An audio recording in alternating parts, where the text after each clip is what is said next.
Hi everyone, my name's Sasha, 35, female, and my husband Richard, 39, male, and I have a son together named Oliver, 4, male.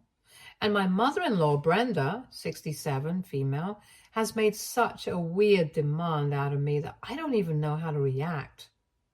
Let me back up a bit and tell you about our family dynamics. I've always been a working woman, and my mother-in-law, Brenda, has always had a problem with that. Now, the thing is, my husband has his own successful business and is more than capable of being the sole earner of the family. However, I also love my job and the financial security that comes with it, so I never wanted to give it up. But Brenda, being the traditional woman she is, has always tried to push me to quit my job. One of the first major instances was when we had Thanksgiving dinner a few years ago. We were all sitting around the table and the conversation shifted to everyone's careers. I mentioned a big project I was working on and how excited I was about it. Brenda looked at me with this disapproving stare and said, "You know, dear, you don't have to work if you don't want to. Your husband provides very well for the family. It's not too late to be more involved at home." It was like she completely dismissed my career and the passion I have for it. Then there was the time we were at a family gathering for my husband's birthday. Brenda made a big deal about how she was so proud of her son for being such a successful businessman. Then she turned to me and said, "I hope you realize how lucky you are to have such a supportive husband. Maybe it's time you considered focusing more on being a homemaker. It's important for families to have that balance." The way she said it made me feel like my role and contributions at work were somehow less valuable. Another instance was during a summer barbecue. I was talking about an upcoming promotion I was up for and how excited I was to take on new challenges at work. Brenda didn't say much at first, but later, while we were clearing the table, she pulled me aside and said, "You know, working so hard might not be the best thing. You should think about what's truly important, being there for your family. A job can be replaced, but family is forever." It felt like a subtle jab, implying that my dedication to my career was somehow harming my family, which was frustrating and disheartening. The most recent instance was during our Christmas family dinner. I was discussing how I had been working late nights to meet a deadline and how proud I was of the progress I was making.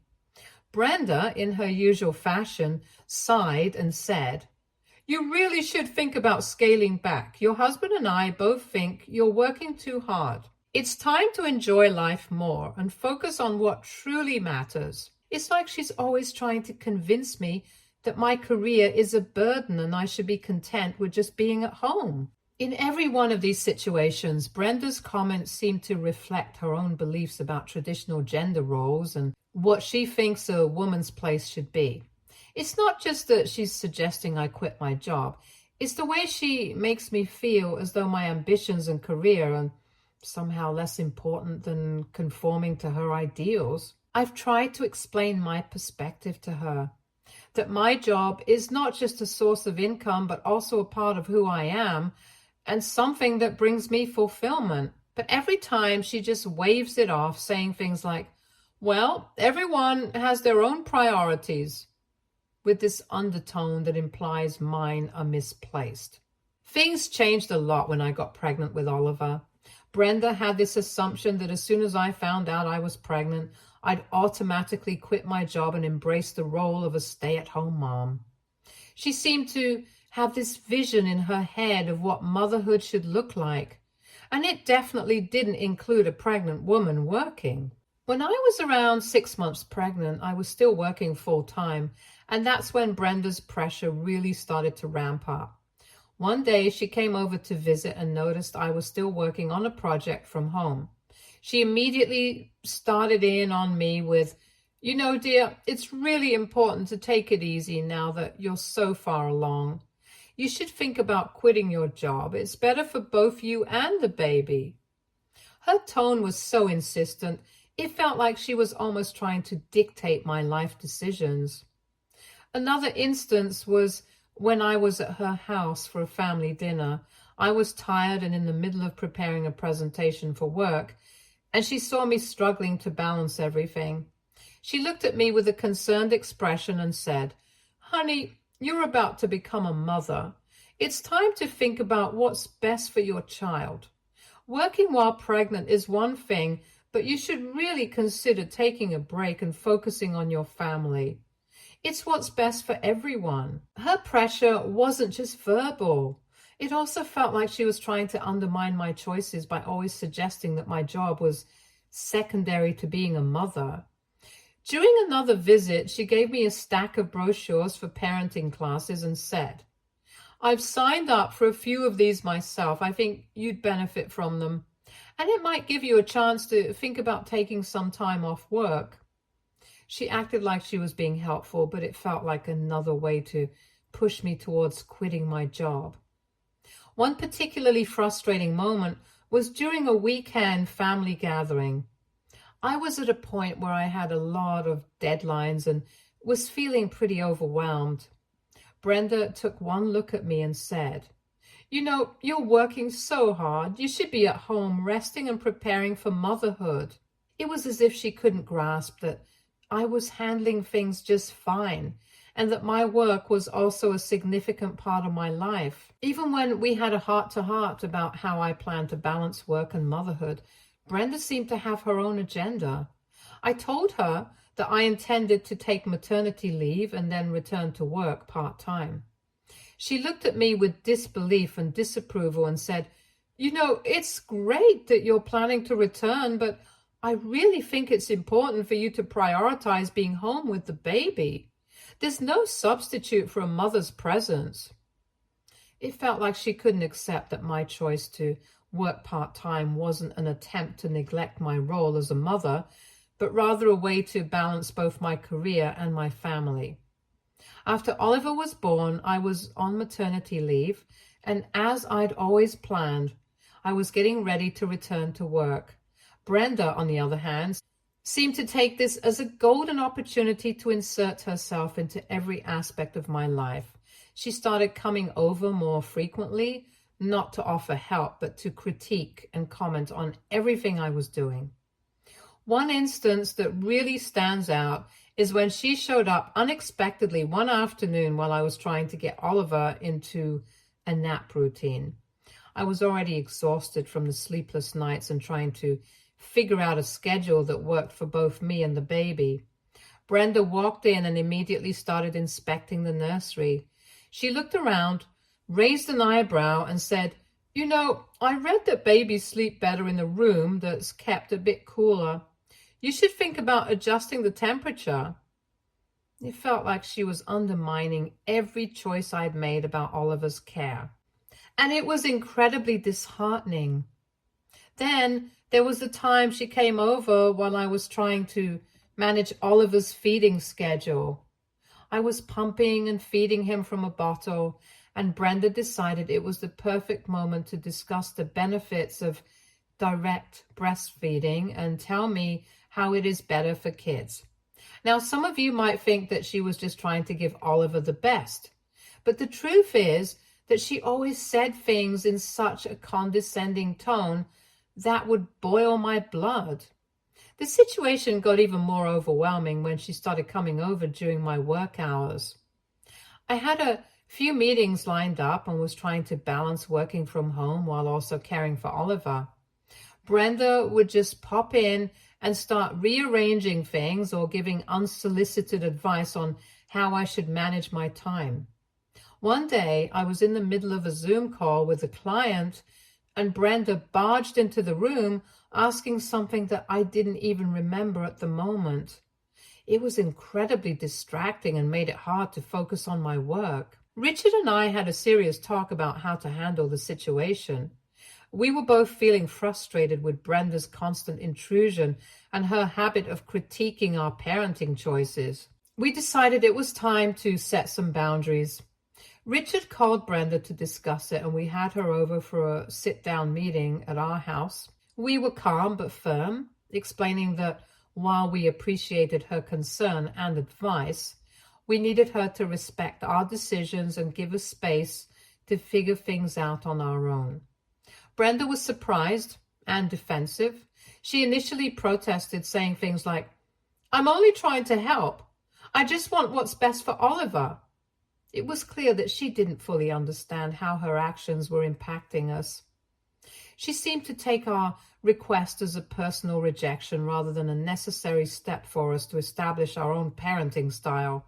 I was relieved because I knew we had to draw the line and establish some boundaries for our own well-being and for the health of our family dynamic. At the same time, I felt guilty because I knew Brenda meant well, even if her methods were overwhelming and intrusive. It was tough to balance standing up for our own choices with a desire to maintain a good relationship with her. After the conversation, Brenda's visits became less frequent, and she started to respect the boundaries we'd set. However, there was still a noticeable shift in our relationship.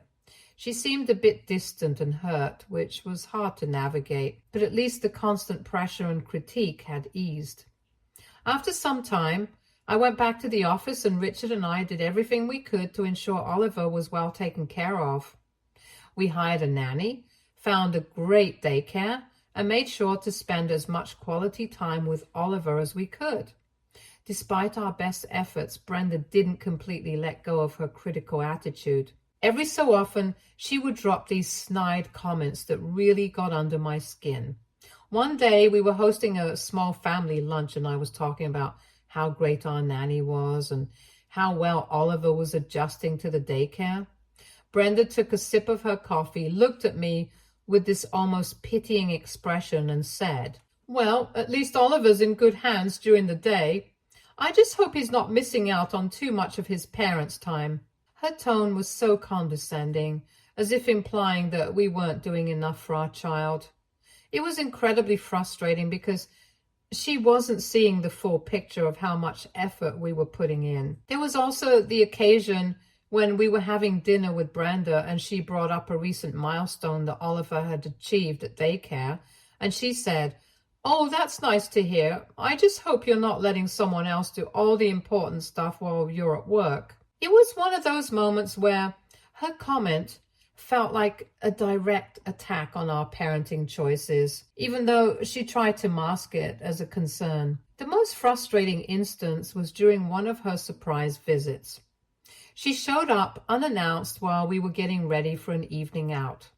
We had hired a babysitter for the night, and Brenda noticed Oliver was getting settled with the sitter. She said, "I guess it's nice that you get a break every now and then. Just remember, the best memories are made when parents are fully present."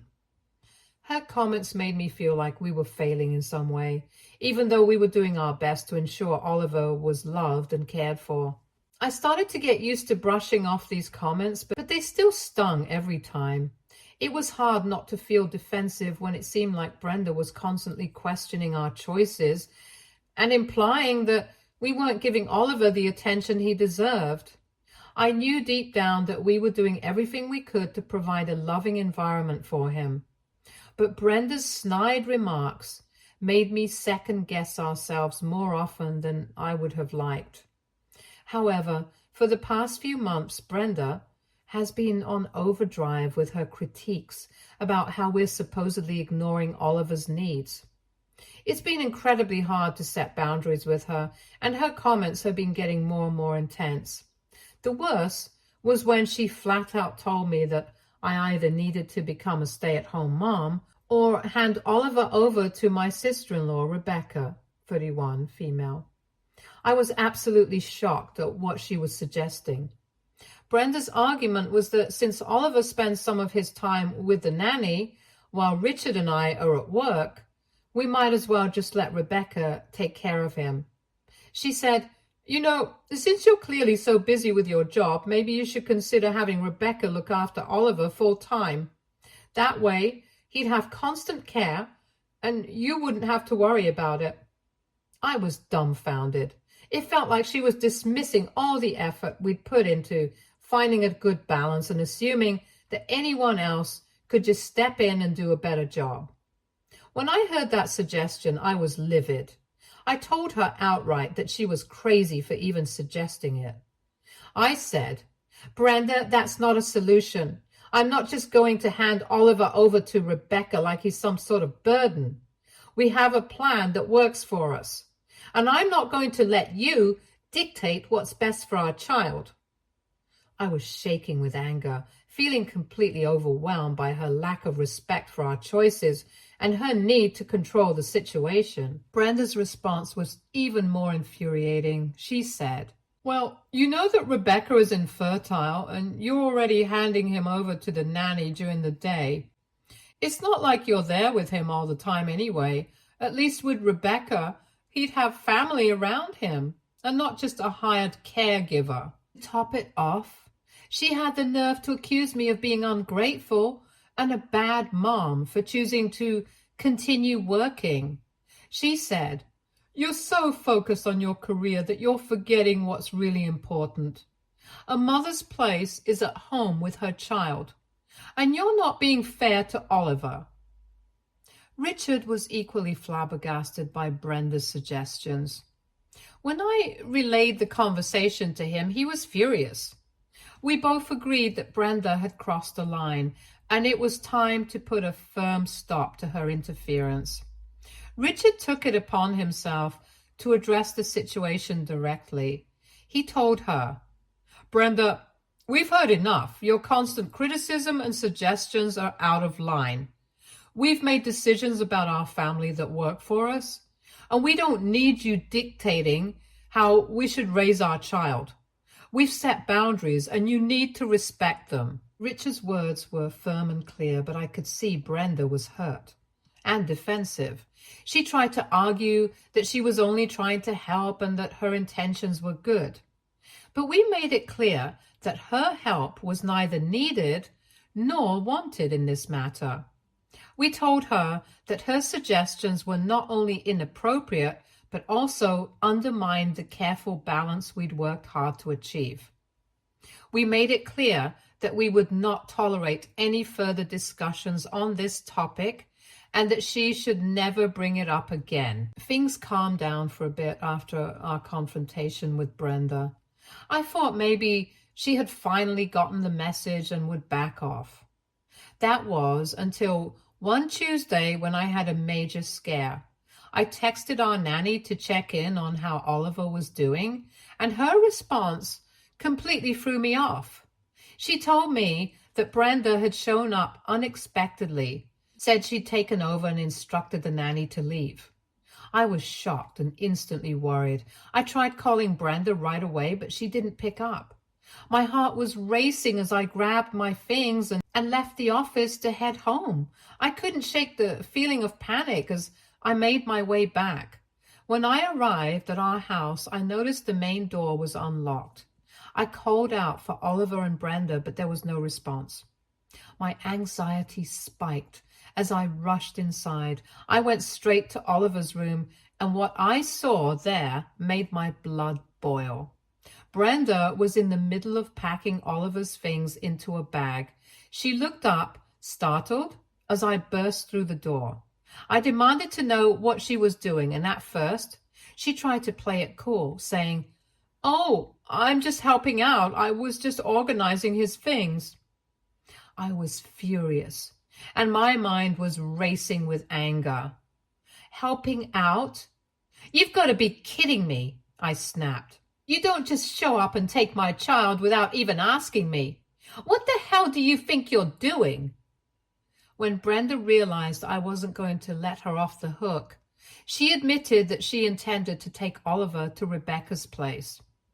"I just thought it would be best for Oliver to be with family," she said. "He needs more attention and stability, and since you're so busy, Rebecca can give him that." I was so enraged that I felt like I couldn't think straight. My blood was boiling and I felt like I was about to explode. "No," I said firmly. "Get out. I don't want to hear any of your excuses. You have no right to make these decisions for us or for Oliver." I wasn't going to tolerate any more of Brenda's overstepping, especially when it came to my child's well-being. I grabbed the packed bag from her hands and told her to leave the house immediately. Her face was a mix of shock and hurt, but I was beyond caring.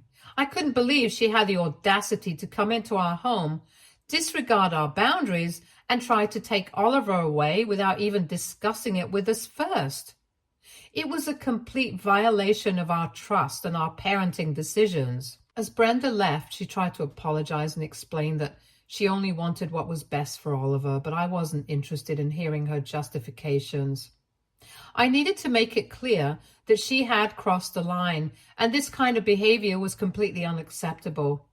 I made it clear that any future interventions or unsolicited decisions about Oliver's care would not be tolerated. I immediately called Richard to let him know what had happened. He was as shocked as I was and agreed that Brenda had seriously overstepped. We both knew that we needed to set even firmer boundaries moving forward. Richard and I spent the rest of the evening calming down and discussing how to handle the situation. We decided it was time to have another serious conversation with Brenda, and this time with the goal of establishing clear, non-negotiable boundaries regarding her involvement in our family life. That evening, we headed over to Brenda's house. We were both seething, and Richard was especially adamant that we needed to make a strong statement. When we arrived, we laid it all out for Brenda. We told her that this was the last straw. She had crossed a major line, and we were seriously considering pressing charges against her.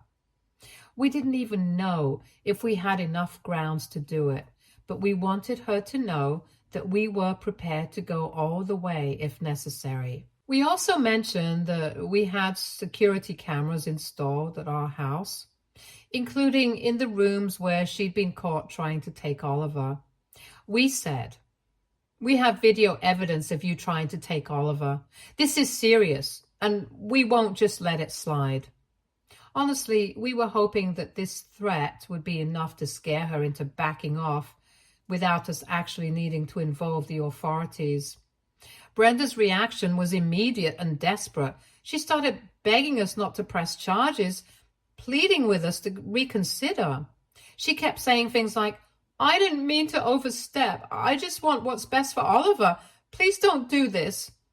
It was clear that she was scared and finally realized the severity of her actions.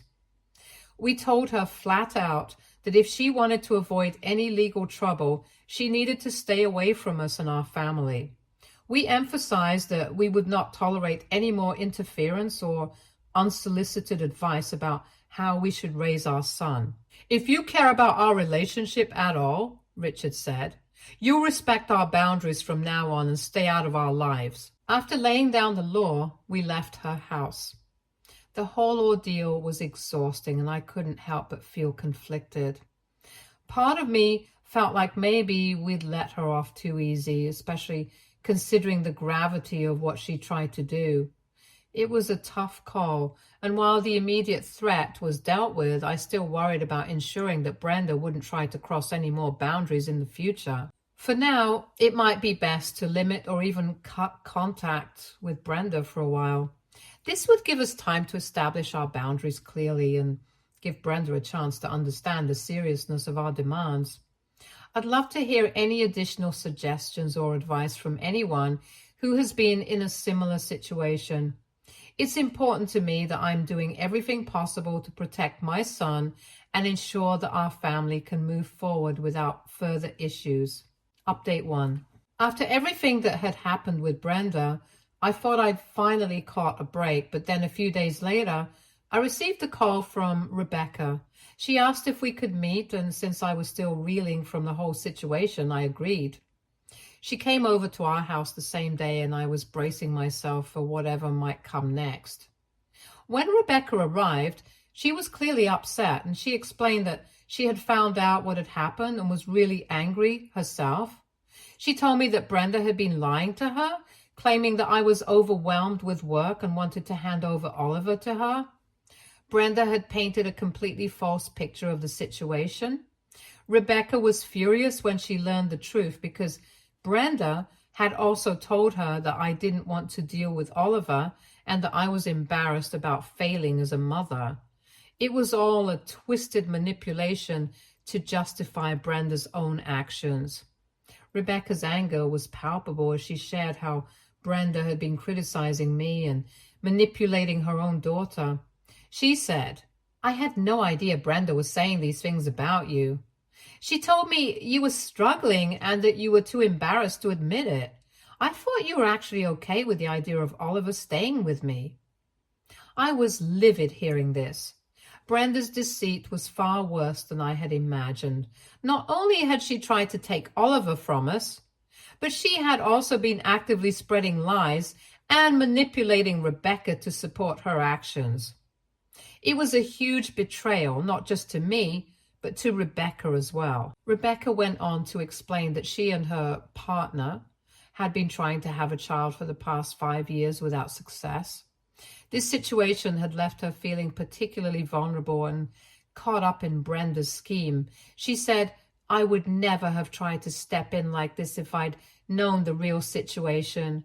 It hurt me to think that Brenda might have used my own hopes and struggles against you." Hearing Rebecca's side of the story made me realize how deep Brenda's manipulation had gone. I was relieved that Rebecca wasn't part of the scheme willingly, but sad that Brenda had caused so much unnecessary pain. I told Rebecca that we were both victims of Brenda's deceit and that there was no reason for her to feel guilty. "It's not your fault," I said. "Brenda has been crossing boundaries and manipulating everyone around her. You were misled, and I'm sorry you had to be caught up in this mess." Rebecca was grateful for my understanding and apologized for any confusion or hurt caused. We talked about how we could move forward from here. I assured her that I valued our relationship and that we needed to keep communication open to avoid any more misunderstandings. We both agreed that Brenda had to be the focal point of our concerns right now and that we needed to support each other to deal with her. In the aftermath of the meeting with Rebecca, I felt a bit of weight lift off my shoulders. At least now, Rebecca and I were on the same page, and I no longer had to worry about Brenda's manipulation affecting our relationship. I felt more determined than ever to keep our family's boundaries strong and to protect Oliver from any further interference. Update 2. Brenda has crossed all lines. It's been 2 weeks since I last posted here, hoping things would settle down, but they haven't. In fact, they've gotten even worse. Yesterday, I went to pick up Oliver from his daycare, and to my shock, they told me he had already been picked up. I asked them who had taken him, and they casually mentioned that his grandma had come by. Brenda used to pick Oliver up before everything went down, so the daycare staff didn't think twice when she showed up again. I was livid. I told them to never let this happen again and stormed out of the center. I called Brenda immediately, and to my surprise, she actually answered. I demanded to know where she was and where my son was. She answered nonchalantly that she just missed Oliver and had picked him up to spend some time with him. She said she was at her house. I was beyond furious. I ended the call and drove straight to her place. When I arrived, Brenda was in her living room, sitting comfortably with Oliver playing nearby. I didn't waste any time. I grabbed Oliver, put him in the car, all while trying to keep my composure. I told Brenda bluntly that this was the final straw. I made it clear that we were done with her interfering in our lives and that she was never to see her grandchild again. Brenda tried to protest, saying she didn't mean to cause any worry and was just trying to be a loving grandmother. I didn't want to hear any more excuses. I told her that I didn't care about her intentions and that we would be filing for a restraining order. Her face fell, and she looked genuinely hurt. But I was done with her manipulative behavior. I left her house without another word. When Richard came home later that evening, I filled him in on what had happened. He was as outraged as I was and agreed that we needed to take serious legal action. We both felt that Brenda's audacity was escalating, and it was clear that she wasn't going to respect our boundaries unless there were real consequences. Richard suggested we definitely seek legal counsel and look into filing a restraining order as soon as possible. It's been incredibly draining dealing with Brenda's constant interference. Her actions have made it clear that she's unwilling to respect our family's boundaries without some form of legal deterrent. It's frustrating to have to take such drastic measures, but we both agree that it's necessary to protect our family and ensure that Brenda stops trying to control our lives. We're now in the process of finding a lawyer who can guide us through filing for a restraining order. We want to make sure that we're taking all the right steps to keep Brenda away and protect Oliver from any further attempts at manipulation or interference. The whole situation has made me feel like I'm constantly on edge. And it's hard to find any peace of mind knowing that Brenda might try something else. Update 3. Hi everyone. I wanted to give you all a quick update and let you know how things are going. First off, a huge thank you for all the support and advice you've shared. It's been really helpful during this stressful time. So we've decided to move forward with filing for a restraining order against Brenda. We're currently working with a lawyer to get everything in place. It's a bit of a process, but we're making progress. We want to make sure that we're taking all the necessary steps to protect our family and to send a clear message that Brenda's behavior is unacceptable. In the meantime, we're being extra vigilant. Brenda has been relentless with her attempts to reach out. She's been texting and calling, sending long apologies, angry rants, and everything in between. It's honestly exhausting dealing with her constant messages. Some of them are pleading for forgiveness while others are accusatory, blaming us for the situation. This will be my last update on this situation for now. I'm hoping that the restraining order will help us finally put an end to Brenda's interference and allow us to move forward. I appreciate all the kind words and advice you've given. It's made a big difference in how we're handling things. And thank you. Stay tuned for more stories from our girl relationships.